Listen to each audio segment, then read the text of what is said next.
COVID raging unchecked in hot zones, but President Trump makes clear he will not call for a national mask mandate.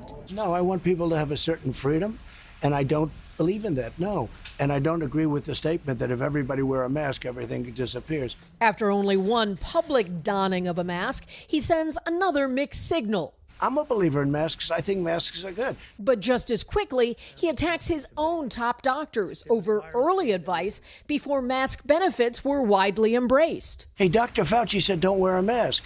Our Surgeon General, terrific guy, said don't wear a mask. Everybody was saying don't wear a mask. All of a sudden, everybody's got to wear a mask. And as you know, masks cause problems, too.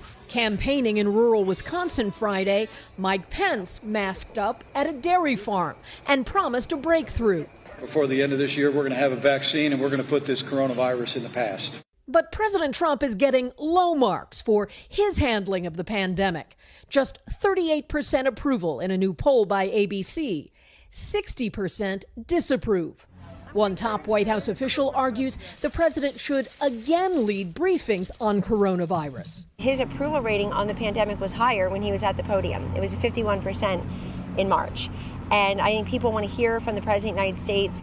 After criticism aimed at him by the White House, Dr. Fauci says he and Mr. Trump spoke for the first time in weeks and claims he has the president's full backing.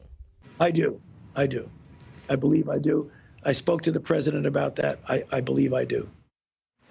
And Dr. Fauci says he does not believe that top officials like the president or the chief of staff have been actively undermining his credibility, while others in the White House had been pointing out some of the things that they think have not been helpful in his past public comments. And it's unclear, Kristen and Peter, if the president will take advice from Kellyanne Conway to take a more public role leading the coronavirus response. There are others in the administration who think he should focus on the campaign, the economy, and other issues. Kristen, Peter?